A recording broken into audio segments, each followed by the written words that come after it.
Nós já fomos abençoados desde ontem, lá na Igreja Central, pelas mensagens extraordinárias do Dr. Rivelino. O Dr. Rivelino, é um homem motivado por Deus, um homem abençoado por Deus, que tem usado os seus conhecimentos na área científica, na área religiosa, para o seu trabalho e para a pregação do Evangelho. Olha só que maravilha, que bênção. Olha que bênção, você usar o seu trabalho para a pregação do Evangelho. Isso é um ministério. É um ministério que todos nós devemos ter, usar o nosso trabalho também para mostrar um Deus criador, mantenedor de todas as coisas. Amém. Isso é muito bom. Então nós temos a oportunidade hoje, aqui na Igreja do Sul, receber o Dr. Rivelino. Vamos aproveitá-lo e vamos aprendê-lo, o que Deus tem para nos falar através dele. Nós também temos aqui o André, que está lá atrás, a saudação para o André. André será um tradutor. Ele já traduziu lá na Igreja Central, tem nos dado uma ajuda aí. Por isso, nessa tarde, vamos aproveitar aí a palavra do Dr. Rivelino.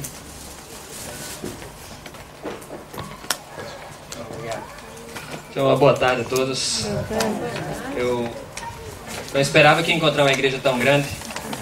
Que Deus abençoe cada um de vocês.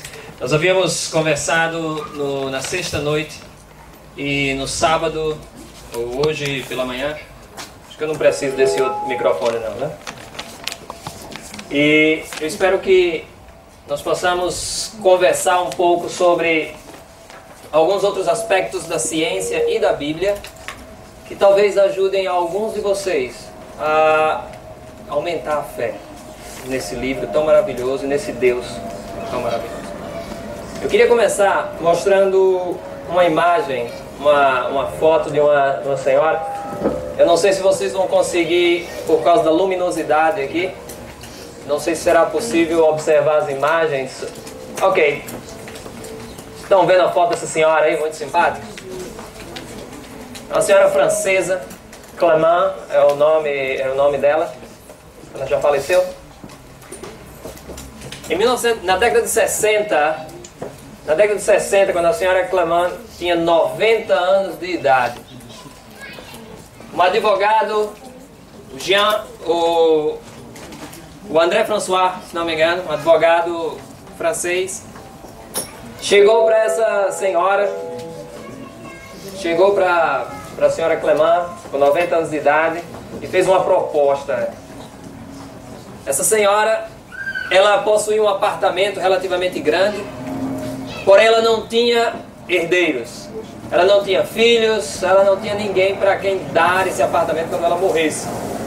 E acontece que o advogado, muito bondoso, chegou para essa senhora e fez uma proposta. Uma proposta que nós chamamos de hipoteca reversa, ou reverse mortgage. O advogado fez a seguinte proposta para a senhora Clément, porque ele queria comprar o apartamento dela, ela não queria vendê-lo. Mas aí ele fez a seguinte proposta: minha senhora, eu te pago um salário todos os meses, e quando a senhora morrer, o apartamento vai me pertencer. A senhora não tem para quem dar o apartamento. Quando a senhora morrer, o apartamento vai pertencer ao governo. Então qual o problema de agora a senhora receber um dinheiro para continuar morando no teu apartamento? A proposta é boa. É ou não é? Ela ia morrer, ia deixar o apartamento para o governo mesmo. E nesse momento ela vivia somente do dinheiro da aposentadoria. Eu não acredito que ninguém esteja contente com o dinheiro da aposentadoria, né? Com o retirement. E ela decidiu aceitar a proposta daquele advogado. Obviamente o advogado não fez isso porque tinha um coração tão grande. Ele fez isso porque achava que a velha ia morrer logo, né? Essa mulher com 90 anos, doente. E ainda fumava, viu? E aí ele pensou, ela vai morrer logo. Só que esse advogado não imaginava é que a Madame Clément, ela ia viver 121 anos. Né? Então, ela, em 1996, ela estava celebrando 121, mas acho que ela viveu até 122. A velhinha, o advogado morreu com 77 anos, a viúva continuou pagando. O apartamento saiu pelo dobro do preço. Eu sempre fui fascinado pela questão de idade, de longevidade. Por que a gente envelhece? Ano passado eu completei 36 anos de idade. E aí a igreja que eu faço parte, lá em Darmstadt, na Alemanha, os irmãos da igreja fizeram uma festinha. E aí uma jovem que estava visitando a igreja chegou para mim e perguntou: quantos anos você tem? Aí eu perguntei para ela, cometi o erro de perguntar: o que é que você acha? Quantos anos você acha que eu tenho? Eu estava completando 36. E ela olhou para mim e disse: olha, uns 42, mas não parece não. Ah, tudo bem. E eu sempre fui fascinado pela questão do envelhecimento. Por que a gente envelhece? Eu acho que ninguém gosta da ideia de envelhecer, né? A gente olha para as fotos do passado, aí nos vemos assim tão jovens, tá, agora o cabelo branco, tal, e aí você começa a se preocupar. Ninguém gosta de envelhecer. Mas a questão toda aqui que eu queria conversar com vocês, e vocês vão descobrir algo magnífico dentro da Bíblia. Por que envelhecemos? Você pode achar que é até uma pergunta boba, mas não é. Há inúmeros cientistas no mundo que trabalham somente com a ciência do envelhecimento, tentando entender por que nós envelhecemos. Por que nós ficamos velhos? Quem aqui tem um parente que morreu de velho? Todo mundo aqui tem um parente que morreu de velho. Mas é mentira, não existe isso. Ninguém morre de velho. Morre das doenças. Ninguém morre de velho.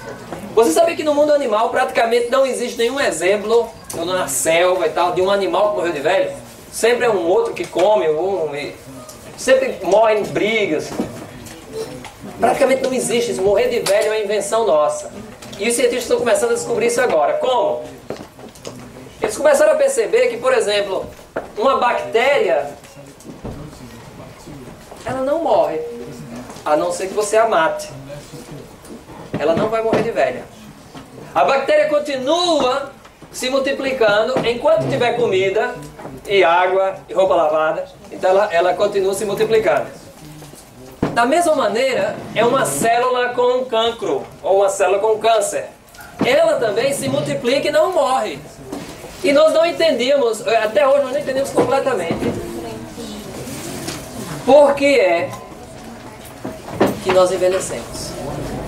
Por que em determinado momento as nossas células começam a parar de se reproduzir e nós começamos a ter problemas no nosso corpo? Por quê? Até hoje não existe uma resposta clara para essa pergunta. Se você encontrar algum médico ou cientista dizendo eu sei, ele está exagerando ou mentindo. Porque ninguém entende completamente isso. Há inúmeros artigos científicos que tratam do assunto, há várias teorias para poder explicar, e até hoje é um assunto controverso e complicado. Eu vou mostrar um exemplo para vocês. Olha isso daqui. Essa daqui, ó, eu vou mostrar para vocês alguns gráficos ou alguns dados sobre longevidade no mundo animal. Olha só que interessante. Primeiro exemplo que eu vou mostrar para vocês. Olha o primeiro exemplo que eu quero mostrar para vocês do mundo animal. De como é que anda a longevidade. Essa daqui é a baleia. Essa baleia se chama bowhead. Eu não sei como é que se chama em português, essa baleia. Mas a baleia bowhead, ela vive até 200 anos. E recentemente capturaram uma baleia dessa raça, ou dessa espécie. Capturaram uma baleia dessa agora, aos 5 ou 6 anos atrás, não lembro exatamente, com um arpão no corpo dela de 1790. E a baleia tinha um arpão que foi produzido em 1790 no corpo dela. Ou tem algum navio ainda que anda com um equipamento muito velho, ou essa baleia bastante. Então, como esse animal consegue viver tanto? Um outro exemplo. Existe esse molusco, chama-se Ártica islândica. Esse molusco, ele vive 400 anos. 400 anos o bichinho vive. Dá pra imaginar? Você acha incrível isso ou não? Um animal que vive 400 anos? É impressionante, né? Agora se eu te mostrar esse outro bicho aqui. Esse jellyfish, né? Uma água marinha. Esse animal, quando ele se torna adulto, se reproduz, ele reverte o processo de envelhecimento, se torna juvenil, envelhece, se torna juvenil e ele vive para sempre. O cientista chama-se Turritossis nutricula. É imortal. A não ser que você o mate. Ele não tem problema. Aí a gente fica agora, caramba, é possível isso no mundo animal? Agora eles não te dizem essas coisas não, né? Por quê? Porque eles querem que vocês entendam que morte é uma coisa natural, né? Surgiu aqui, todo mundo vai morrer. Não, a ideia não era essa.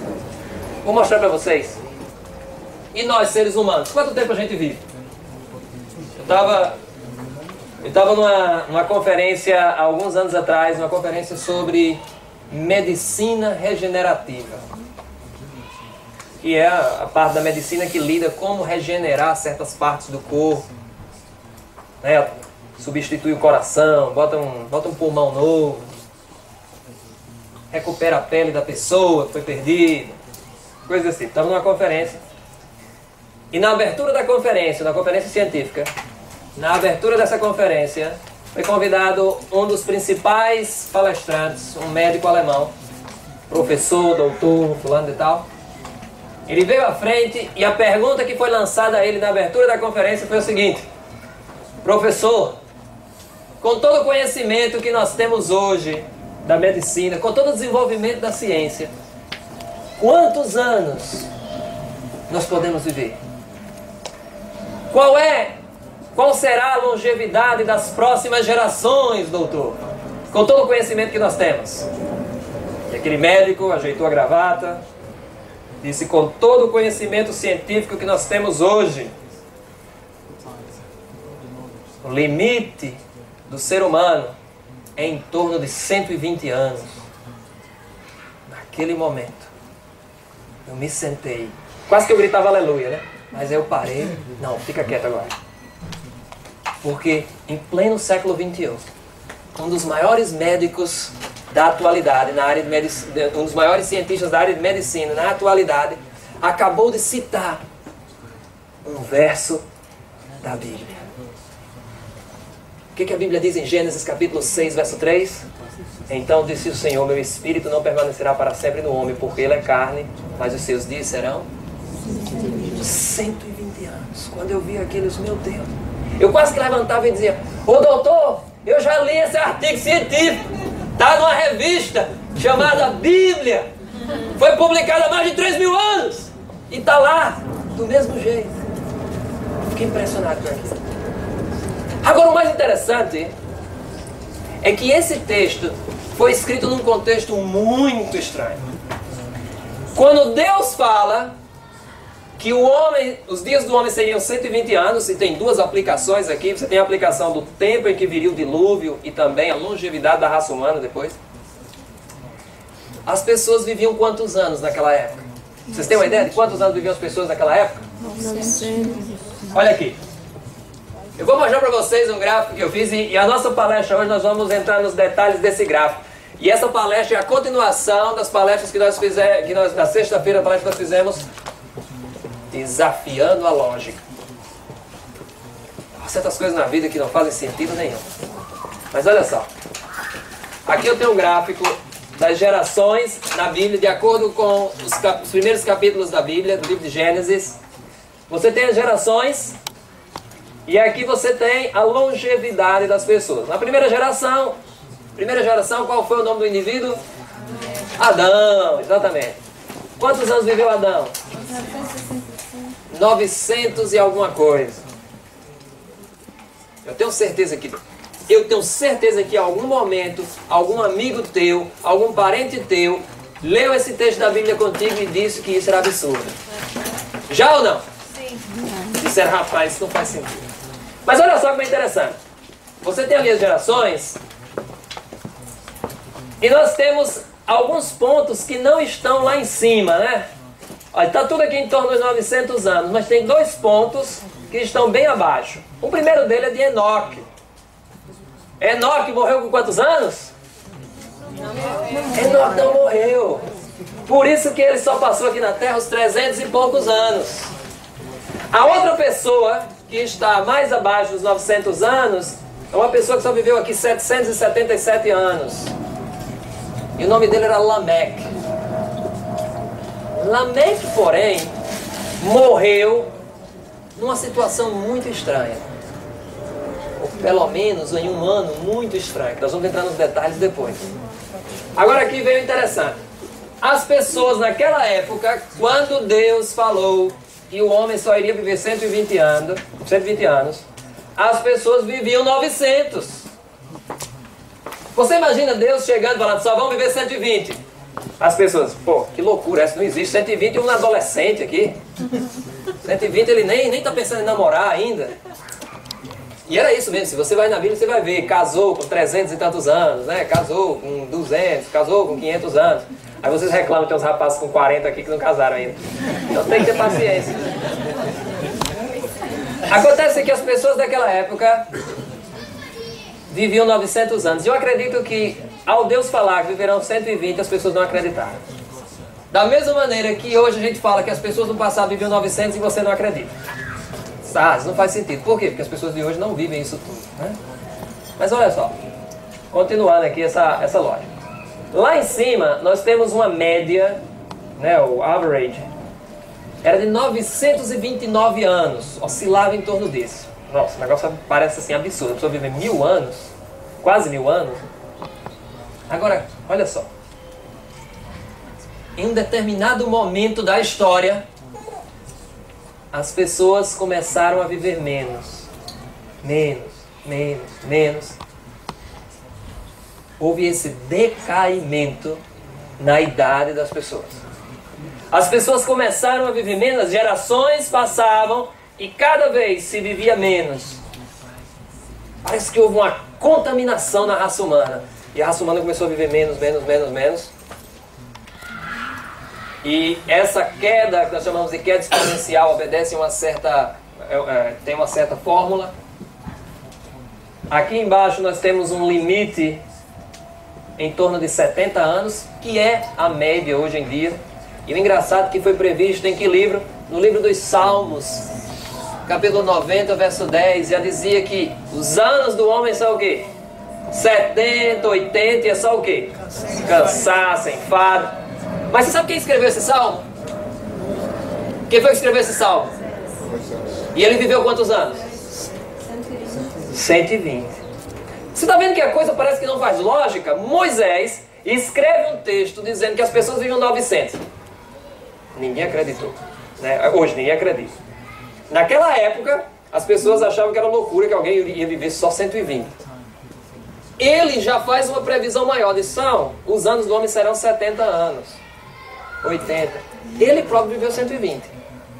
E aqui você começa a ter certas aparentes absurdos dentro da Bíblia, que no final servem para nos humilhar.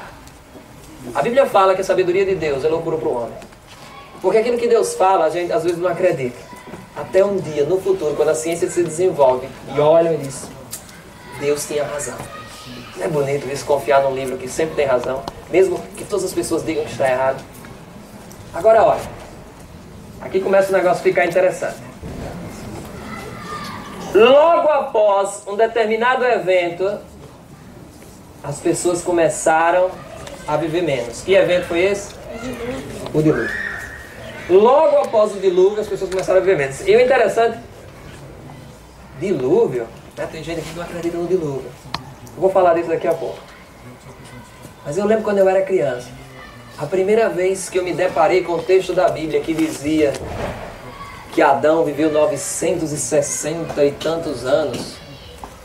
Eu olhei para minha avó, que lia a Bíblia todos os dias, e eu disse, vovó, aqui está dizendo que a pessoa viveu mais de 900 anos? Isso não é possível, não. Aí a minha avó, como alguns cristãos aqui, querendo adaptar o texto da Bíblia para a realidade, para a realidade moderna, disse, não, naquela época o ano era mais curto. Naquela época o ano só tinha 6 meses. E aí, quando eu aprendi matemática, eu calculei e vi que se o ano só tivesse 6 meses, ele ainda teria vivido 400 e tantos anos. Eu disse, rapaz, até 400 anos não faz sentido. Sabe que às vezes nós cristãos fazemos isso. Uma pessoa chega e diz, você acredita em Adão e Eva? Eu acredito. Ah, rapaz, isso é um absurdo. Aí a gente fica com vergonha, né? E às vezes quer dar um jeito. Não, aquilo ali é só uma alegoria. Não acredite mesmo. Não tenha medo de confiar nesse livro. Não tenha medo. Porque os cientistas de hoje estão começando a perceber que viver 900 anos não é impossível. O problema é porque... A questão não é... Será que eles viveram 900 anos? Essa não é a questão. A questão é por que nós não vivemos 900 anos? Essa é a verdadeira questão. Existe algo no nosso corpo que não nos deixa viver os 900 anos. Nós estamos sempre caindo. E por que houve essa queda brusca? Isso nós vamos conversar daqui a pouco. Nós temos ali Adão, Noé. Olha o filho de Noé. Noé viveu 950 anos, se não me engano. O filho dele só viveu 600. O neto já caiu para 400. E repentinamente você vê aí as gerações diminuindo bruscamente a idade. E aqui, final tem Davi. Davi viveu quantos anos? Não, Davi viveu 70. 70 anos foi a idade de Davi. Olha só. E por que nós não vivemos 900 anos? Por que nós não vivemos 900 anos? A gente não sabe. Nós não sabemos exatamente. Nós temos algumas ideias. Nós temos algumas teorias por que nós não vivemos. Porque tudo ocorreu depois do dilúvio. Antes do dilúvio se vivia 900 anos. Com exceção de Enoque, que viveu 300 e poucos anos, porque Deus então o levou para si, e Lameque, que viveu 777 anos. Mas Lameque morreu no ano do dilúvio. Ou Deus permitiu que Lameque morresse, jovem, para não ter que enfrentar o que viria pela frente. Nós não sabemos exatamente, mas ele morre justamente ali, naquele ano do dilúvio. E por isso nós temos uma longevidade só 777 anos, rapaz. Agora, por que nós não vivemos 900 anos, nós não sabemos exatamente. Mas as possíveis razões, entre as possíveis razões nós temos a mudança climática. Foi brusca depois do dilúvio. O clima mudou completamente aqui nesse planeta. Também temos as radiações que começaram a entrar na Terra. A Bíblia fala que havia uma camada de água que cobria a Terra. Essa camada de água filtrava as radiações cósmicas que entravam aqui. Você sabe que se você se expor a radiações, você envelhece mais rápido. Não é verdade? Então a radiação te envelhece mais rápido. Hoje nós ainda temos uma camada que nós chamamos de camada de ozônio, que nos protege de algumas radiações. Mas antes do dilúvio nós tínhamos uma outra camada de vapor ou de água que cobria a Terra. E essa camada de água nos protegia da maioria das radiações. E o ser humano não envelhecia tão rápido. Essa é uma possível razão. Comida. O ser humano começou a comer carne depois do dilúvio. Antes ele não comia. E você sabia que comer carne é gostoso, né? Mas vive menos. Certo? Se você quiser, tá entendendo, viver menos, continue comendo carne, não tem problema não. E todos nós já sabemos, e os próprios cientistas hoje concordam. Eu tenho um amigo cientista que eu conversei com ele sobre essa questão do vegetarianismo. E eu disse para ele, não, ser vegetariano você vive em média 10 anos mais do que os outros. Aí ele olhou para mim e disse, mas viver 10 anos comendo salada, não quero não. Tudo bem. E eu sei que alguns adventistas vão inventar essa mesma desculpa para não se tornar vegetariano, né? E nós que deveríamos ser exemplo para o mundo, temos uma mensagem de 150 anos já. Achamos muito difícil pregar essa mensagem, né? Viver essa mensagem. Mas tudo bem, não vou falar desse assunto hoje. A pressão de oxigênio, a pressão atmosférica mudou no nosso planeta. E nós sabemos que variações na pressão atmosférica podem ter grandes consequências no nosso corpo. Um exemplo disso são as câmeras hiperbáricas. Você já ouviu falar numa câmera hiperbárica? Você tem uma câmera, uma caixa, aquela mesma câmera que usa para os mergulhadores quando fazem descompressão, né? O cara mergulhou, depois volta e ele fica lá num chamber que tem a pressão diferente da pressão atmosférica, a concentração de oxigênio. E o que os cientistas perceberam? Que se você corta a mão, por exemplo, e você faz a cirurgia, a sutura, se você costura a mão da pessoa dentro de uma câmara hiperbárica, cicatriza bem mais rápido do que do lado de fora. Então, provavelmente a pressão atmosférica do nosso planeta antes do dilúvio era diferente. As pessoas curavam-se mais rapidamente dos seus problemas. Outra possível razão, nós temos a genética, que nós temos o que nós chamamos do empescoçamento, né? O bottleneck, quando havia agora somente uma família, a família de Noé. E agora os primos tinham que casar entre si e aí aumentavam as chances de desenvolver doenças. Então tudo isso contribuiu para que houvesse a queda. E agora alguns de vocês estão pensando, mas no caso de Adão e Eva, que eram só os irmãos que teriam que casar entre si. Adão e Eva, eles pertenciam à primeira geração, não haviam doenças genéticas acumuladas no código deles. As genéticas se acumulam, ou as mutações se acumulam com o tempo. O teu tataravô tinha menos doenças genéticas do que você tem hoje. Porque nós vamos acumulando essas doenças com o tempo. E se der o azar de você casar com uma pessoa que tem as mesmas doenças genéticas, as chances são grandes da criança nascer com a doença. Em resumo, nós não sabemos exatamente por que nós não vivemos 900 anos. Mas uma coisa nós sabemos, esses fatores influenciaram. Mas o que eu queria me deter hoje é o seguinte. Será que há alguma maneira de nós descobrirmos se esses valores que estão escritos no livro de Gênesis são reais ou não? Há alguma maneira de nós investigarmos cientificamente o livro de Gênesis e provarmos se Moisés era um mentiroso ou ele falou a verdade? De maneira científica, de maneira bem simples, digamos assim. Nada de fé, nada de teologia. Será que é possível olhar dentro da ciência, pegar um microscópio, examinar o texto da Bíblia e descobrir se Moisés realmente ouviu a mensagem de Deus e era verdade, ou ele simplesmente inventou esses números? Será que há alguma maneira de fazer isso? E eu fiquei pensando nesse assunto e eu me lembrei, vocês provavelmente conhecem o CSI. Conhece o Crime Scene Investigation, aquele programa? O que é que eles fazem?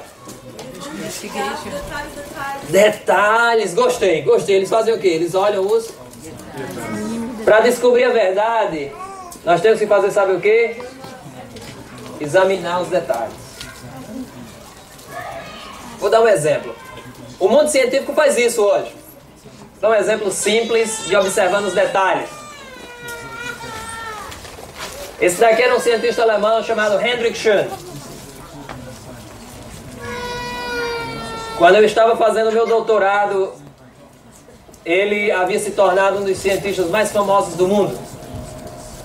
Com apenas 32 anos de idade, ele havia feito algumas das maiores descobertas na sua área de nanotecnologia, na área de física. E eu fazia o meu doutorado na área de nanotecnologia. E quando nós descobrimos o caso do Hendrik Schön, eu fiquei perplexo.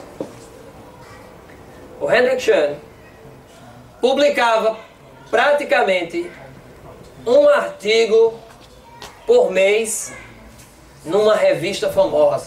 Ou seja, ele fazia praticamente uma descoberta nova na área de física e nanotecnologia por mês. Os cientistas do mundo inteiro estavam assim, uau, como é que esse homem consegue fazer isso? Já havia boatos, já se conversava sobre dar a ele o Prêmio Nobel de Física. Um homem tão jovem ganhando o Prêmio Nobel de Física. Já se falava sobre isso. O Instituto Max Planck da Alemanha, ele trabalhava na época para um laboratório americano, e o Max Planck da Alemanha já falava em contratá-lo para ser diretor do Max Planck.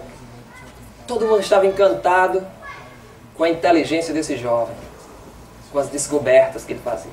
Até, sabe como é? Cientista é ser humano, também tem inveja, né? Então, alguns cientistas começaram a ficar com inveja. Como é que esse cara faz isso? Como é que ele consegue fazer isso? E começaram a observar os detalhes do trabalho do Hendrik Chan. Até que uma cientista americana observou que 2 gráficos que o Hendrik Chan havia publicado em revistas diferentes, esses gráficos aqui, esse ele publicou na revista Nature, que é uma das melhores revistas do mundo, e esse ele publicou na Science, que também é uma das maiores revistas do mundo na área científica. Ou seja, os cientistas do mundo inteiro sonham em ter um trabalho nessas revistas. Esse homem tinha 20 já. Há professores que trabalham a vida inteira e não têm um trabalho publicado numa dessas revistas. Ele tinha 20 ou mais nessas revistas famosas, nas revistas top. Até que essa cientista percebeu que essa linha aqui, com esse ruído, era a mesma daqui. Ela disse, tem alguma coisa estranha aqui. Ele está dizendo que foram 2 experiências separadas. Só que a probabilidade desse ruído ser igual a esse é muito pequena. Engraçado, quando a probabilidade é pequena, os cientistas não acreditam, né? Mas a teoria da evolução eles acreditam que aconteceu com uma probabilidade tão pequena. Acontece que a cientista começou a observar isso daqui, olha, tem alguma coisa errada. É o mesmo gráfico. Ele está simplesmente copiando e colando. Ele está manipulando os resultados. Uma comitiva de um grupo de cientistas se reuniu e começaram a investigar. A maioria das descobertas dele eram mentiras. Ele foi um tremendo de um mentiroso. Inventou praticamente tudo. Tudo isso que ele havia feito praticamente eram mentiras, eram invenções. Mas ficou super famoso. E agora está mais famoso ainda, né? Que ninguém o dá. Ele perdeu o trabalho, ninguém sabe onde ele está agora. Pelo menos eu não sei. Mas com esse detalhe foi que se descobriu as mentiras dele. Um outro exemplo da ciência foi esse outro cientista, o Carl Schickder, que trabalhava na área de biologia do desenvolvimento. Ele acabou fazendo descobertas que ninguém mais conseguia fazer. Coisas incríveis na área de biologia. Ele começou a fazer descobertas e, novamente, os cientistas começaram a achar que tinha uma coisa estranha. E aí, ele publicou essas 2 fotos de embriões. Você nota que não, são diferentes, né? Mas é a cor que está diferente. Algo foi que os cientistas perceberam que esse pontinho preto aqui está no mesmo local do outro. E esses eram para ser, como se diz, os embriões diferentes. Rapaz, tem um pontinho aqui que está na mesma posição desse. Ele esqueceu de apagar todos os pontos. Então os cientistas começaram a perceber que ele manipulava. Ele batia uma foto,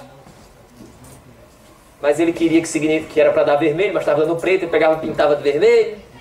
Viu aí, ó, deu certo.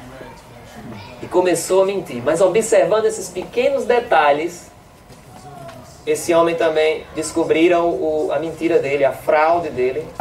E ele foi eliminado da ciência, assim como o outro. Observando os detalhes, nós vamos descobrir se o que Moisés escreveu é mentira ou é verdade. Porque se for mentira, é bom que a ciência descubra mesmo. Se Deus não existe e se a Bíblia é uma mentira, nada melhor do que descobrir, pra gente não perder tempo. Você não concorda? Ou você quer estar a vida inteira aqui louvando a um Deus que não existe? Você quer gastar a tua vida inteira, passar a tua vida atrás de um Jesus que nunca existiu? Não, você quer um Jesus real, um Jesus vivo. E se a ciência quer descobrir isso, tudo bem que vá. Eu não tenho medo, porque eu conheço um Jesus vivo. Então, existe uma diferença. Acontece que, como é que eu posso examinar os dados que estão no livro de Gênesis, as idades, 926 anos, 870 anos. Será que Moisés simplesmente pegou um papel, pensou assim, 900? Ai, não, esse daqui vai ser 700. Não, 700 é pouco. Vamos botar 850. Será que Moisés não fez assim? Eu ficava me perguntando e pensando, como é que eu posso descobrir uma maneira de descobrir se Moisés era mentiroso ou não? Aí, eu me deparei com esse artigo e começou a me dar uma luz. Mães de meia idade vivem mais. Mulheres que têm os seus filhos depois dos 40 anos, elas vivem mais. Não, não fui eu que inventei não. Estava aqui, ó. Olha a porcentagem. Mulheres depois dos 40 que têm filhos, elas eram 4 vezes mais as chances dessas mulheres viverem mais do que as que tinham filhos nos 20 anos, nos 30 anos. Então, para vocês as que não tiveram filhos ainda, então se conformem. Ou não se conformem, fiquem felizes, né? Ah, não tenho filho ainda. Por isso que eu estava com medo de falar isso pro Pedro, porque o Pedro agora vai ter uma desculpa para não ter filhos, nem tão cedo, né? Não, ele vai querer que a esposa viva muitos anos. Agora, eu não estou falando isso aqui para que vocês esperem uns 40, 50 anos para começar a ter filhos. Mas eu estou falando isso para mostrar para vocês o que me ajudou a acreditar mais ainda na palavra de Deus. Eu observei isso daqui e dizia que as mulheres que demoravam mais a ter filhos viviam mais. Por quê? Ninguém sabe. Nós não sabemos por quê. Somente percebemos isso. Quando você espera para poder casar, espera um bom tempo para poder ter filhos, vive-se mais. Porque nós não sabemos. Ah, de repente, porque ele vai ficar no velho, mas ainda tem um bebê em casa, ainda tem um adolescente, tem que cuidar, então a pessoa fica firme para poder ajudar o filho.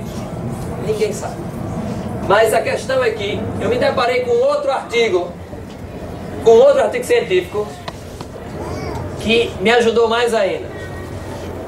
A longevidade humana e a reprodução cedo, né? Ou seja, começar cedo a reproduzir numa população lá, Sami. Sami é uma comunidade que vive no norte da Escandinávia.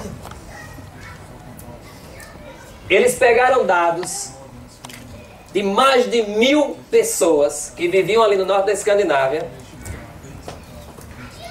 de 1670, ou 1640 até 1890, ou seja, quase 200 anos. Eles pegaram as informações, os cientistas pegaram as informações históricas de pessoas, e as informações lá estavam bem escritas. Data de nascimento, o nome da pessoa. João nasceu em tal dia, casou em tal dia, morreu em tal dia. Então eles sabiam quando as pessoas casaram-se, quantos anos viveram. Eles fizeram análise e eles perceberam o seguinte: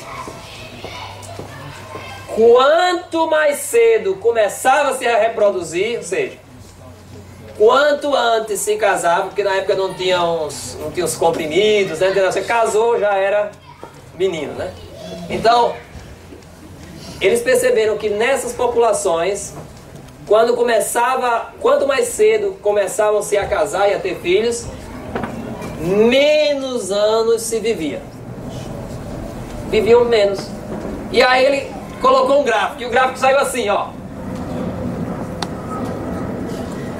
A idade média de quando começou a reproduzir e a longevidade. Estão percebendo? Olha. Com 25 anos, vivia 60 e poucos. Com 30 anos, vivia 60 e lá vai, 35, mais de 70, 40. E aí, olha, quanto mais velho se esperava para ter os filhos, mais anos se vivia. Isso é uma correlação linear. Estava lá, direto. A outra coisa que perceberam nesse estudo, que foi impressionante, era que era indiferente se era mulher ou homem. Tanto é que esse gráfico aqui, as bolinhas pretas, eu acho que são os homens, e as bolinhas brancas são as mulheres. Está vendo? Tanto homem quanto mulher. E quanto mais demorava para casar ou para começar a vida reprodutiva, o ciclo reprodutivo, mais se vivia. Era uma relação linear. Independente de quantos filhos tiveram, não fazia diferença. As pessoas viam. Contanto que, vale salientar isso, isso só se observa. Vocês estão prestando atenção, né? Vocês estão com sono, mas vamos prestar atenção. Isso só se observa quando se tem uma população onde não há nenhuma guerra ali. Porque se houver uma guerra, aí não faz diferença se você casou cedo ou tarde, né? Vem uma bomba, explode, morre. Se há uma praga, uma doença, e as pessoas têm um problema qualquer, aí tudo bem, é independente se você casou cedo ou não, você morre cedo e pronto. Se não há nenhum problema externo, essa é a tendência. Demora-se a casar, vive-se mais. E aí vem o segredo de como eu fiz para testar os dados de Moisés. O artigo científico que Moisés escreveu sobre longevidade. Será que dá para a gente fazer o mesmo teste com os dados de Moisés? Porque na Bíblia fala com quantos anos a pessoa casou, né? Ou pelo menos com quantos anos teve o seu primeiro filho e quantos anos viveu. Tudo bem, as condições antes do dilúvio eram diferentes das condições de hoje, mas eu queria ver se havia alguma relação. E aí, eu coloquei no gráfico, tá aqui, o nome do indivíduo, Adão, idade quando teve o primeiro filho, 130 anos. Quantos anos viveu? 930. 7. Teve o primeiro filho com 105 anos. Quantos anos viveu? Tanto. Aí, fiz o gráfico. E o resultado está parecido com os gráficos de hoje ou não? Maravilhoso. Olha, só tem esse ponto aqui que está fora do gráfico. Quem é esse indivíduo aqui? Lameque. Lameque que inventou de morrer no ano do dilúvio. Mas se Lameque... Olha, Lameque tinha 182 anos quando teve o filho dele, que foi Noé. Lameque deveria ter vivido em torno de 900 e tantos anos, mas não viveu porque ele morreu no ano do dilúvio. Agora olha só como é interessante isso. Nós observamos esse gráfico aqui. É que, e agora eu quero que você, se você não acredita em Deus, se você não acredita na Bíblia, o que eu vou falar agora é para você. Para você. Ou Moisés conhecia esse Deus que é verdadeiro e que existe, e escutou de Deus esses números e escreveu-os, ou Moisés era o melhor matemático, melhor biólogo e maior charlatão do mundo para conseguir fabricar isso daqui, que é exato com a ciência moderna. Você escolhe o que você quer acreditar. Se você quer acreditar que Moisés conhecia tudo aquilo da ciência de hoje, já calculou na época, fez o cálculo bem bonitinho para dar certo, olha, meu amigo, você precisa ter uma fé maior do que a minha, do que crer de que esse livro foi inspirado por Deus. É você quem decide. Porque aqui vem o mais interessante. Antes do dilúvio, as pessoas viviam numa boa, estava tudo bem. Mas vocês viram que depois do dilúvio, as pessoas caem, a idade das pessoas foi lá para baixo. Eu pensei, eu vou agora analisar os dados daqueles que viveram depois do dilúvio, que estavam vivendo sobre uma época muito complexa. Eles estavam vivendo um ambiente completamente diferente. Eles precisavam agora procurar ou ir para outros locais. E aqui eu peguei a descendência de Noé, Sem, Arfaxad, Sela, e aí desce com todos os nomes. Também eu tenho a idade deles e quantos anos viveram. E eu coloquei no gráfico. E aquele gráfico já não é mais linear. Tá vendo aqui? Não existe mais relação nenhuma entre a longevidade e o início da reprodução. Por quê? Porque essas pessoas aqui, elas estavam vivendo justamente nesse período aqui Ah, agora tá bom, né? Vou andar muito ainda. Eles estavam vivendo nesse período, onde eles estavam sofrendo o quê? Os efeitos da radiação, a mudança climática, tudo isso, e a idade deles descia bruscamente. Eles agora viviam numa época completamente diferente, tudo estava diferente, não havia nada de normal para eles, agora a vida era outra. Agora, eu fico impressionado de ver que os dados de Moisés correspondem exatamente à medicina moderna. E eu fico impressionado com isso. Isso é um motivo de você parar, olhar para a Bíblia e dizer assim, olha, esse livro tem muita autoridade. De ter essa capacidade de ter números ali que fazem sentido. Você matematicamente você pode analisar isso. Agora, do que nós aprendemos até agora, eu posso dizer para vocês o seguinte, do que nós aprendemos até agora. Como é que eu faço para viver mais? Vai aí pro Fabiano que quer viver 500 anos, mas agora só dá para viver 120. Por 120, 125, por quê? Nós não sabemos por quê, mas no nosso corpo há certos limites. E existe, por exemplo, nas nossas células, um marcador que todas as vezes que as células se dividem, um relógio dá um clique lá. Clique. Dividiu. E esse relógio chama-se telômero, ou telomere em inglês.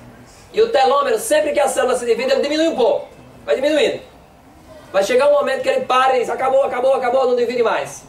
E a pessoa começa a ter problemas seríssimos no corpo. Por que nós temos isso? Ninguém sabe. Aquela água marinha lá, o jellyfish, não tem isso. Vivia para sempre. Uma célula com cancro, uma célula com câncer, não tem esse problema. O telômero é regulado ao contrário. Todas as vezes que divide fica maior. Ou seja, uma célula com câncer é eterna. Ela pode viver para sempre, não tem problema nenhum. Mas aqui eu vou falar para você como é que você faz para viver 120 anos. Primeiro de tudo, largar o cigarro.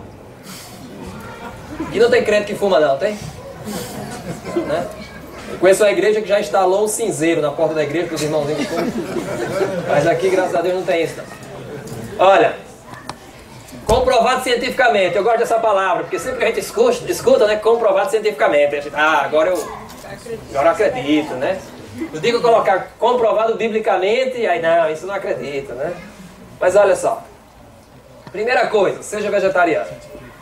Ainda que você tenha que passar 10 anos comendo salada, mas eu prefiro passar 100 anos ou 10 anos comendo salada, porque eu gosto de comer salada. Coma menos. As provas científicas hoje de que quanto menos se você diminuir a quantidade de comida que você come, vive-se mais. As provas são claras, não existe mais dúvida com relação a isso, né? Coma menos que você vive mais. Você come lá o café da manhã ou pequeno almoço, né? Sabe como é que diz pequeno almoço em Moçambique? Mata bicho. É fora do comum. Se você come lá o mata bicho, o almoço e a janta, corta a janta, ele economiza dinheiro. É sério. Coma menos e você vive mais. Outra coisa, atividade física. Eu sei que é difícil. Tem uns camaradas que gostam de fazer atividade física só com a mente, né? Ele se imagina correndo, se imagina na academia, mas nunca faz. Eu tinha um amigo que ele dizia pra mim que eu era adolescente, né? Todo adolescente quer ser forte, bonito, né? E esse meu amigo, preguiçoso, ele dizia, Rivelino, olha, eu tive uma ideia, nós vamos pegar umas fotos do Stallone, do Schwarzenegger, a gente coloca as fotos assim e fica fazendo a pose, que é só o que você precisa. Mentalmente o teu corpo vai se desenvolvendo, o teu corpo vai obedecendo a tua mente. Rapaz, olha o meu corpo aqui, funcionou muito, tentei. Agora olha, atividade física tem que fazer, não tem outra. Não se apresse para casar, não. O cara tá com 20 anos, né? O cara tá louco para casar. O ruim é o seguinte, que isso aqui agora vai servir de desculpa para muito rapaz aí que não quer casar, né? Tem muitos, e mulher também, não é só não, hein? Ah, tem mulher do... Durma bem, viu? E por fim, pare de se estressar. Aí agora eu queria entrar nesse ponto. Eu falei para vocês que logo após o dilúvio,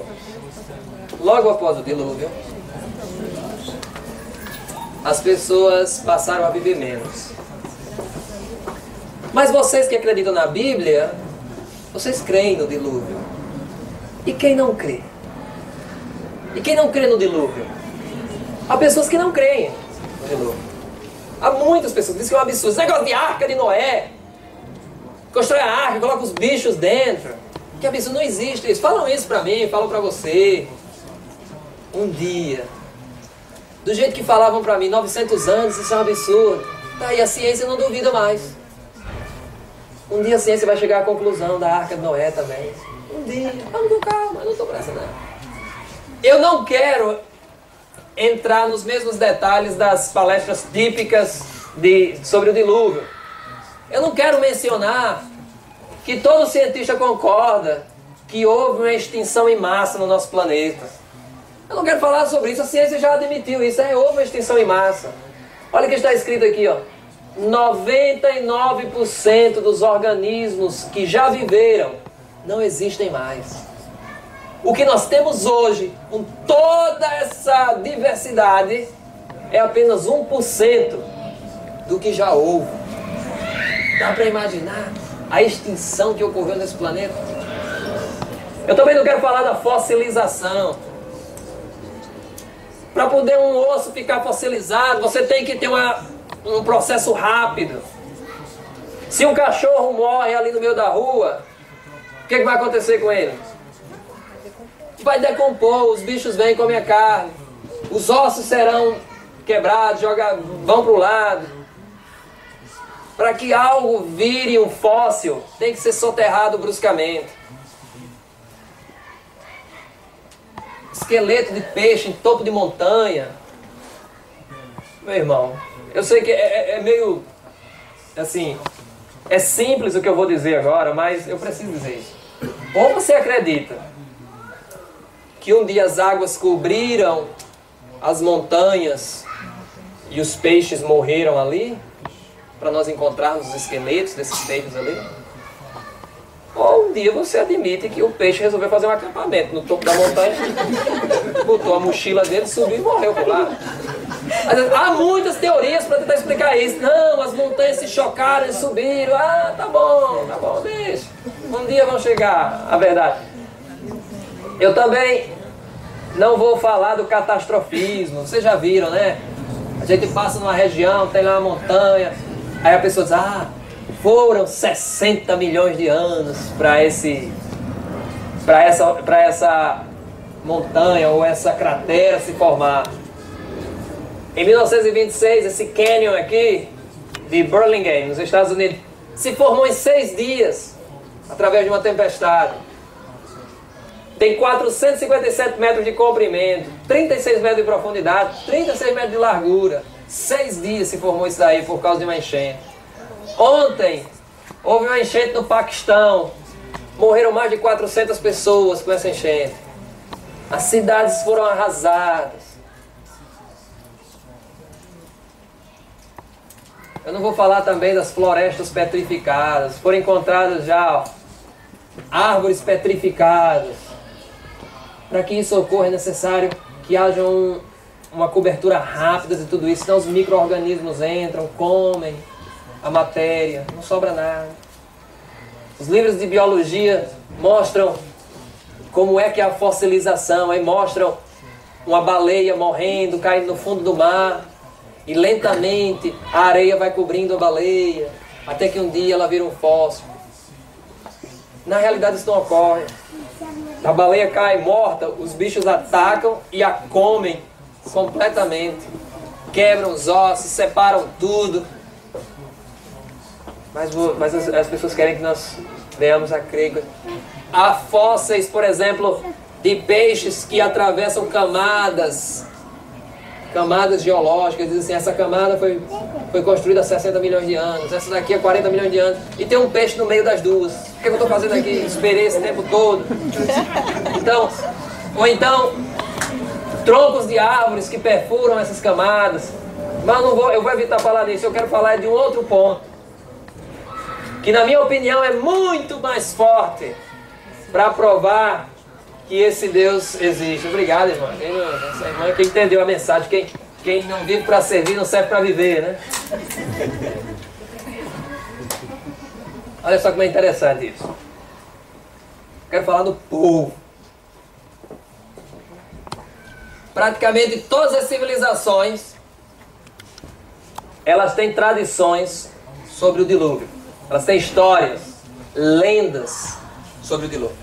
E ali você tem, por exemplo, os assírios, na Pérsia, na Síria, na Grécia, no Egito, na Itália, na Lituânia também, na Rússia, na China, na Índia, os índios Cree no Canadá, Cherokee nos Estados Unidos. Eles todos têm histórias sobre o dilúvio. Todos eles. Tupi-Guarani lá no Brasil, eles têm histórias do dilúvio também. Antes do contato com os cristãos. Eu vi um exemplo recente de um missionário da nossa igreja, um missionário romeno que esteve pregando, desculpe-me, para uma tribo na Indonésia. Entrou na floresta, estava pregando para uma tribo na Indonésia, que não havia tido contato ainda com o homem branco. E esse missionário adventista começou a falar de Jesus para eles e tal, e o líder da tribo pegou o missionário e disse, vem comigo aqui, quero te mostrar um negócio. E mostrou uma pedra muito grande. E o líder da tribo começou a explicar, aquela pedra, aquilo ali foi o barco do nosso ancestral. Ele salvou todos os peixes e nos trouxe para essa ilha. Ou os peixes, não, os animais. E a família dele, eles vieram nesse barco e ficaram aqui nessa ilha, é por isso nós estamos aqui. E aí o missionário disse, ele também é meu ancestral. Aí o indígena olhou para ele e disse, não, mas você é muito diferente. Todas as civilizações têm histórias. Olha só. Os chineses. Eu vou falar esse exemplo simples aqui. Alguém aqui fala chinês? Não. A palavra chinesa para navio é essa daqui. Você sabe que os chineses eles não usam letras. Eles usam símbolos. Os chineses usam símbolos para expressar as ideias. Isso não é complexo, não. Por exemplo, se você quiser expressar amor com um símbolo, qual é o símbolo que você usaria? Coração, é fácil, né? E os chineses, eles usam símbolos para se comunicar. Para o navio, os chineses, isso é uma palavra antiguíssima. Essa é a palavra navio em chinês. Isso é o desenho navio em chinês. Mas se você quebra essa palavra é formada por 3 partes. A primeira parte significa container, é uma vasilha grande. A segunda é o número 8. E a terceira é boca, que significa pessoa. Para o chinês, barco é uma vasilha gigante com 8 pessoas dentro. Onde é que vocês encontram uma história de 8 pessoas dentro de uma vasilha gigante? Noé, com quem ele entrou na arca? Quem era? Noé e quem? Vamos lá, vamos ver se a igreja é boa de matemática aqui. Noé tinha quantas esposas? 5? Só uma, exatamente. Noé não era polígamo, né? O Noé tinha uma esposa, então já eram 2 pessoas. Tinha quantos filhos? 3 filhos. E aí, como cada filho tinha uma esposa, dá quantas pessoas? 8. Poxa vida, como é que os chineses tinham essa ideia de 8 pessoas no barco? Aí um dia eu mostrei isso para um cientista alemão, amigo meu, e ele disse para mim, Rivelino, de repente, naquela época na China, o barco só cabia 8 pessoas. E é por isso que eles inventaram essa palavra. A minha sorte é que, alguns meses antes, havia saído uma reportagem na revista Der Spiegel, lá na Alemanha, falando sobre a navegação chinesa, de muitos séculos atrás. E eles mostraram, os historiadores encontraram que os navios chineses de muitos séculos atrás, eram maiores do que os navios portugueses. E se os chineses não tivessem decidido em ficar dentro da China, mas explorar o mundo, estava todo mundo com o olhinho puxado e falando mandarim hoje. Porque eles tinham uma super tecnologia na área de navios. Mas para eles, o navio, a primeira ideia de navio era 8 pessoas no barco. Ou 8 pessoas num container. E agora, olha só. Se você pegar o número 8 em chinês, estão prestando atenção? É bom que você sai daqui já conhece a Bíblia até em chinês, né? Chega lá fora, sabe, eu conheço a Bíblia até em chinês. Se você pegar o número 8 com a palavra unidos em chinês, ou seja, 8 unidos em chinês, mais a palavra terra em chinês, significa total. Porém, a palavra total mais a palavra água em chinês, você tem dilúvio. E a minha questão toda é o seguinte: por que é que para os chineses representar dilúvio você precisa de 8 unidos na terra? Se você consegue me dar uma explicação melhor do que a história do dilúvio, eu baixo a minha cabeça e digo, parabéns. Porque eu não consigo entender, eu não consigo pensar em nenhuma outra coisa. Mas não para aí. Olha o que os nossos primos lá no Brasil, na floresta amazônica, acreditam. Uma lenda tupi diz o seguinte: quando Tupã olhou para a terra, ele viu o mundo submerso em quê? Águas mortas. E apenas um casal de homens reverentes para com os eternos contemplava os céus, Assu e Pirá. Neste instante, o Senhor dos homens fez baixar as águas, do Senhor dos mundos, fez baixar as águas e surgiram novamente as montanhas, a planície e a terra seca. É assim que é uma lenda tupi. Os índios não tinham nenhum contato com o mundo, o mundo branco, digamos, ou o mundo cristão, mas eles tinham uma lenda de que em um momento as águas cobriram a terra, as águas mortas. Por que dizia águas mortas? Por que os índios acreditavam as águas mortas? Porque toda a carne morreu ali no dilúvio, né? Então você imagina o tanto de animais podres que estavam ali. Então, nesse contexto, olha só, os hindus, eles também têm uma tradição, e eles chamam o homem que salvou os animais lá no barco de Manu. Os índios do Brasil chamam de Tamandaré. A Bíblia chama o rapaz de Noé. E aí você pode estar pensando, Rivelino, se era tudo da mesma história, como é que ficou tão diferente? Manu, Tamandaré, Noé, como é que ficou tão diferente? E eu vou fazer um joguinho com vocês agora. Estão acordados? Quem estiver dormindo vai ter que acordar. Esse jogo se chama The Broken Telephone, que eu não sei como é que se diz em português, talvez o telefone sem fio.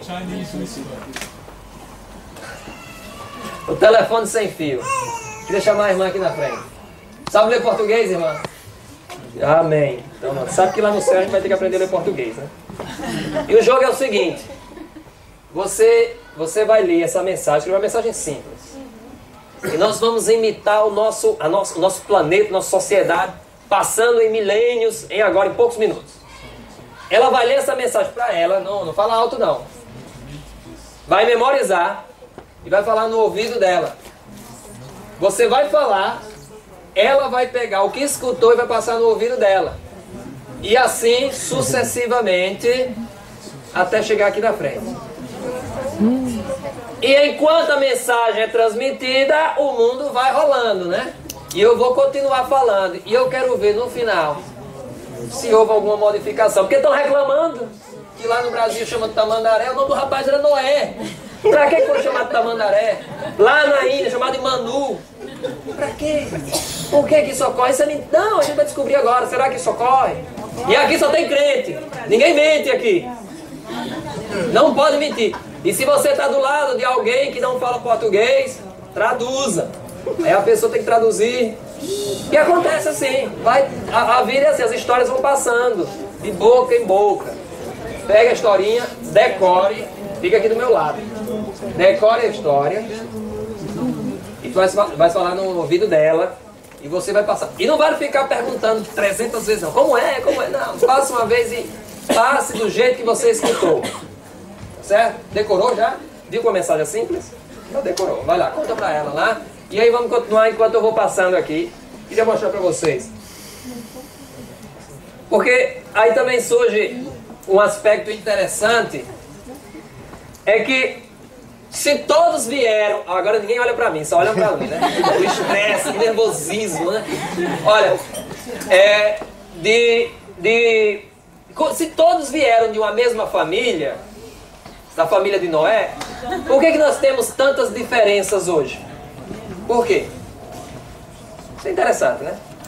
E recentemente eu passei por um episódio que me fez descobrir uma verdade tremenda. Fiquei impressionado com um episódio que eu vivi recentemente. E que me ajudou a preparar essa palestra para hoje. Eu estava prestes a comprar um suco de laranja, um sumo de laranja, lá na Alemanha. Tinha duas senhoras que estavam vendendo um sumo de laranja. Eu puxei o dinheiro do bolso, já ia pagar, já ia comprar um sumo de laranja. E elas estavam conversando num idioma lá que eu não entendia nada. E eu peguei e perguntei para elas, assim, eu vi que não era inglês, não era alemão, não era português. Não era nenhum idioma que eu pudesse entender alguma coisa. E aí eu perguntei para elas, a senhora é de onde? E ela me falou o país dela. E aí ela perguntou, e você? Você é de onde? Aí eu disse, lá vai minha pergunta boba. Toda vida eu faço pergunta, não tem um problema. Eu disse, de onde é que a senhora acha que eu sou? A mulher olhou para mim. Todos a vocês, essa experiência que eu vivi foi uma das experiências mais marcantes da minha vida. Me ajudou a entender muita coisa. A experiência assim, dava para escrever um artigo científico. Ela olhou para mim e disse, deu um passo para trás e disse, você é do Cazaquistão? Aí eu disse, não sou do Cazaquistão. Aí ela pegou, parou um pouco e disse, da Palestina? Não sou da Palestina. Aí ela começou de novo, do Iraque? Não sou do Iraque. Turquemenistão. E ela continuou. Tá bom, você é do Afeganistão? Não sou do Afeganistão. Da Índia? Não sou da Índia. Paquistão?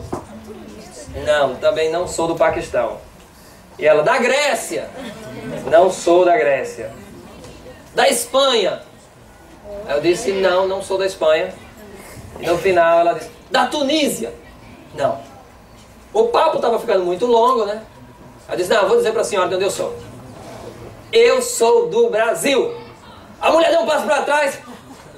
Do Brasil você não é.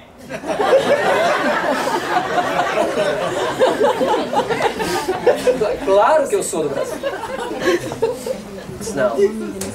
Você tem que ver o rosto dela e assustada. Ela disse, não, do Brasil você não é. Sou, minha senhora, eu sou do Brasil. Ela disse, não, você não é do Brasil. Aí eu disse, por quê? Aí ela disse, porque eu pensava que todo brasileiro era bonito.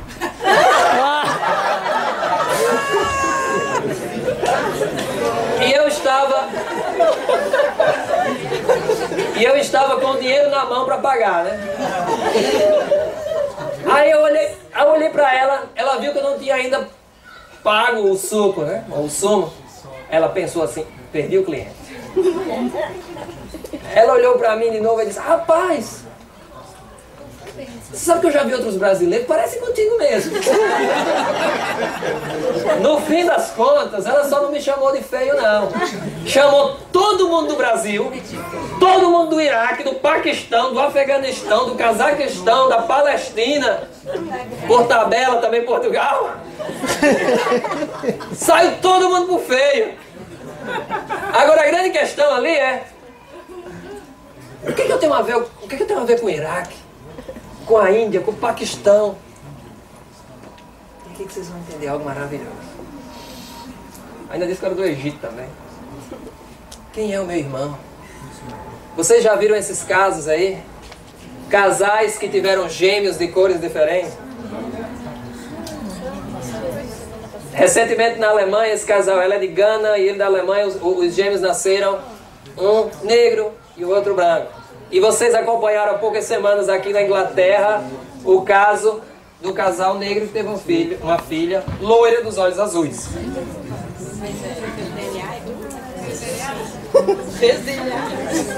Fez. E agora que vem o interessante. E agora eu quero que vocês prestem aqui atenção. Você pode ficar pensando assim, mas as raças são muito diferentes. A mudança é mínima no DNA para causar essa experiência por fora. No fim das contas, você compartilha a mesma informação genética com as pessoas lá da Escandinávia, os índios do Brasil. No fim das contas, nós estamos todos conectados.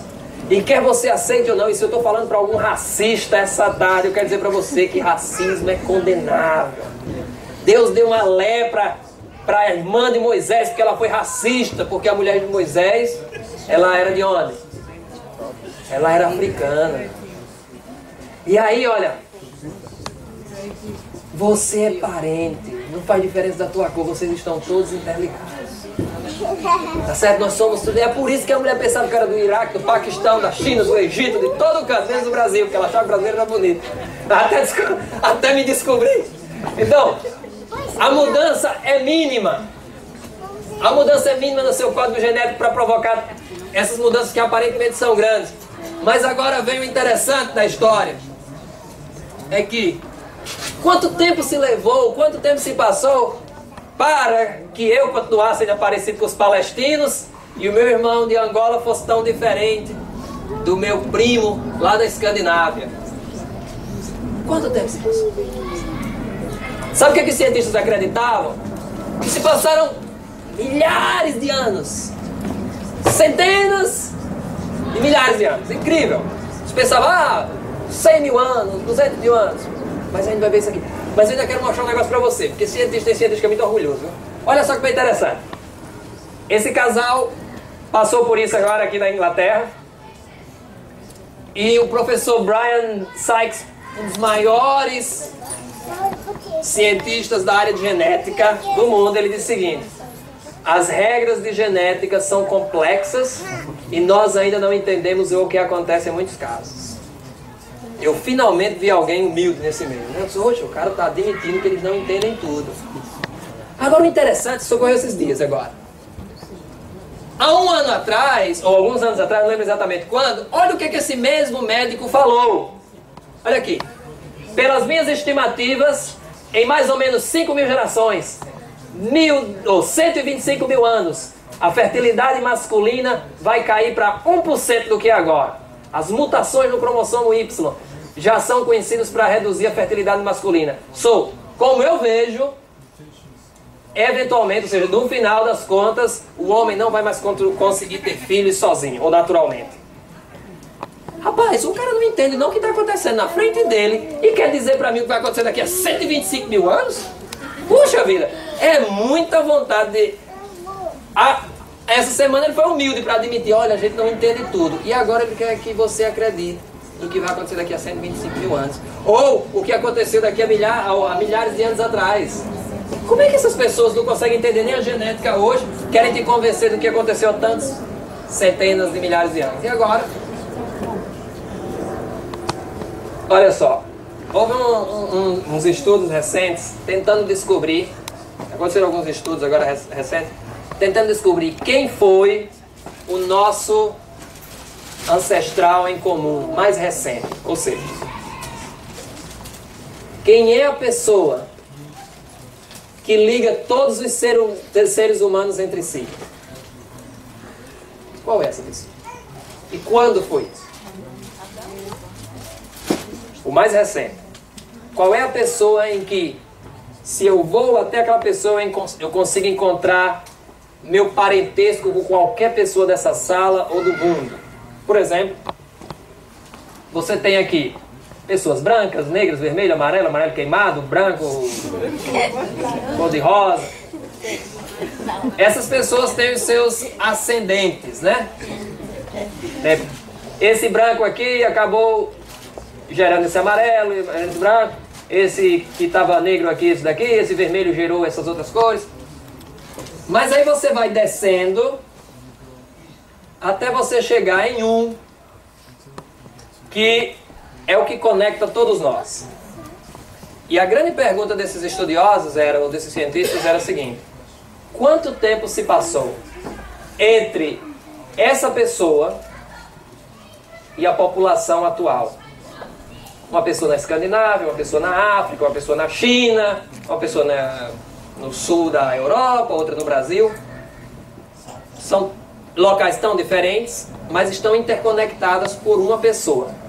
Quanto tempo se passou para que essa pessoa, que ela tinha só uma cor, né? Ela não era um braço vermelho, né? Ela não tinha várias cores. Mas entre essa pessoa,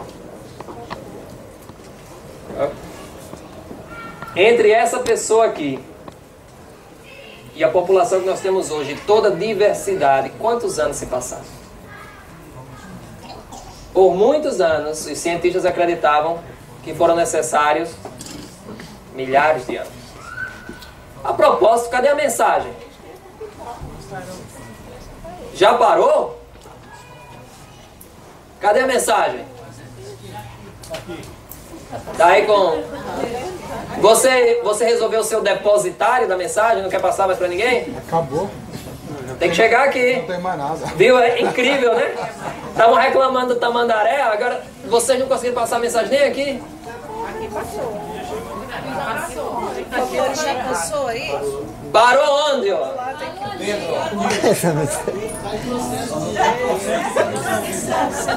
Imagina o que vai dar. Estou reformulando. Ô Peter, você foi o homem que me pediu para terminar a palestra cedo. E você que está atrasando tudo aí. Olha, o que acontece é que os cientistas começaram, presta atenção, vai passando a mensagem aí mais rápido. Vocês estão mais lentos do que os índios lá. Olha, quantos anos se passaram entre essa pessoa e a população de hoje? Os cientistas começaram a fazer vários cálculos. Começaram a analisar o DNA de várias pessoas. Primeira conclusão que eles chegaram: eles pegaram o DNA do escandinavo, né, a pessoa lá na Noruega, na Finlândia, na Suécia, pegaram o DNA deles, compararam entre eles, naquela população entre si, ou seja, os irmãos, os primos lá, ou seja, todo mundo branquinho, olho azul. Foram lá em Angola, lá em Moçambique, pegaram o DNA das pessoas, compararam entre si também, e começaram a comparar o DNA das pessoas da África com as pessoas da Escandinávia, depois das pessoas da Escandinávia com as pessoas da América Latina, e eles chegaram à seguinte conclusão: que a diferença entre um escandinavo e um africano é do tamanho da diferença entre dois irmãos africanos ou dois irmãos escandinavos. Não há praticamente diferença. Nós somos todos de um grupo só. Os cientistas começaram, à medida que a ciência foi evoluindo, eles chegaram à conclusão: nós todos viemos de uma família só. Para que tanta briga, né? Para que tanta guerra? Nós todos viemos de uma família só. Agora, quando foi que essa família, né? Qual foi a última, a mais recente família, ou mais recente ancestral que une todas as populações da Terra? Quanto tempo se passou? Fizeram vários cálculos, e o mais recente, o cálculo mais recente que foi feito, eles começaram com, sei lá, 200 mil anos, aí fizeram novos cálculos, caiu para 100 mil anos, aí começou a reduzir, e o cálculo mais recente que foi feito mostra que só foram necessários daqui para cá de 3.000 a 4.000 anos. Seria suficiente para nós termos toda essa diferença. O mais incrível disso é que você lê o artigo científico e não existe uma menção da Bíblia. Em nenhum momento fala que a Bíblia traz a história de um homem que se chamava Noé, que pegou a sua família no barco, preservou alguns animais e a raça humana e populou e ocupou todo o planeta Terra. Você não vê nenhuma referência disso. E a Bíblia diz que foi, pelos cálculos bíblicos, foi algo em torno de 4.000, 5.000 anos atrás. Acontece que você não vê nenhuma referência da Bíblia. Ou seja, existe uma tendência natural no meio científico de colocar a Bíblia para o lado. Isso é natural. Você chega no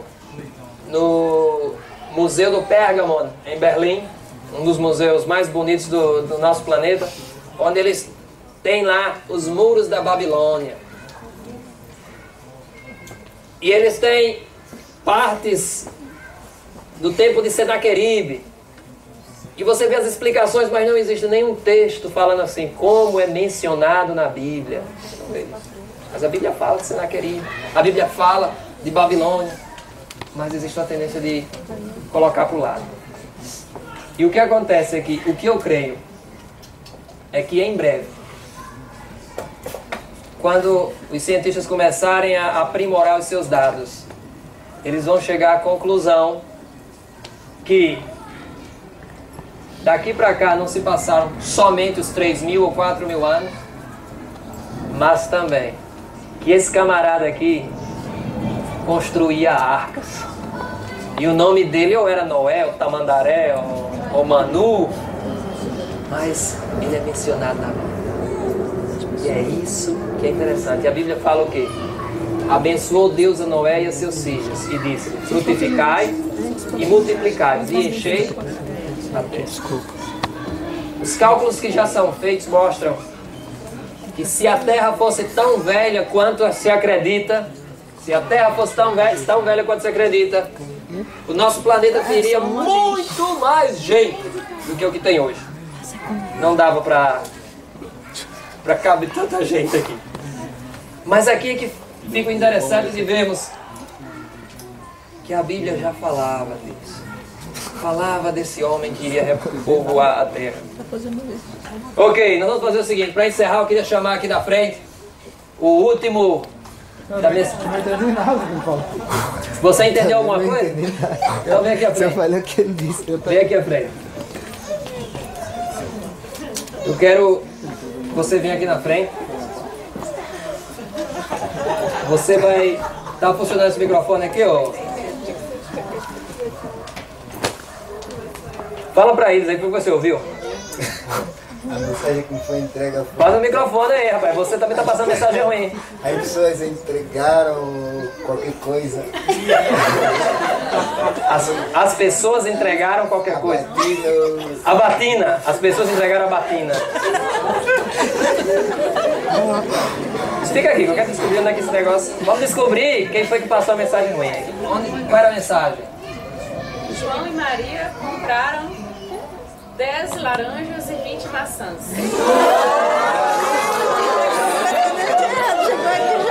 Onde é que... Chegou em tio aqui? Esse Gilmar, que é isso? Onde foi que a mensagem... Você não ouviu isso não? Você ouviu o que, meu irmão? Peraí, a mensagem... Jesus! Peraí, se levanta. Jesus fez o quê? Ei, peraí, conta a história aí. Qual foi a história que você escutou? Jesus encontrou um homem no mar e batizou. Foi essa vez? Quer dizer, de João e Maria já virou Jesus. Você sabe qual é o mais incrível disso?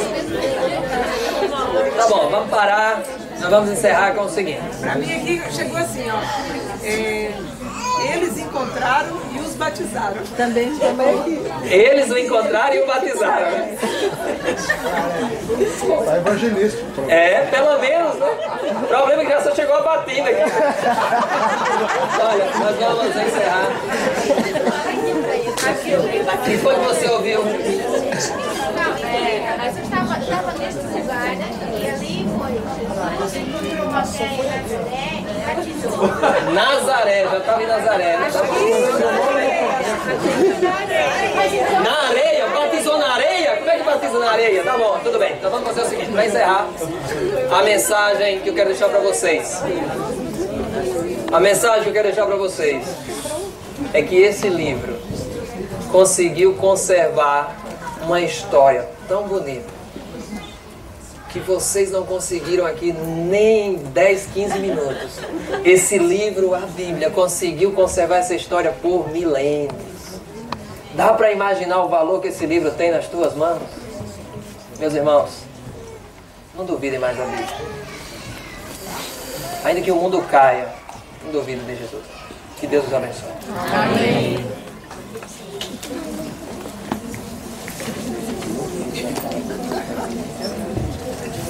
Thank you.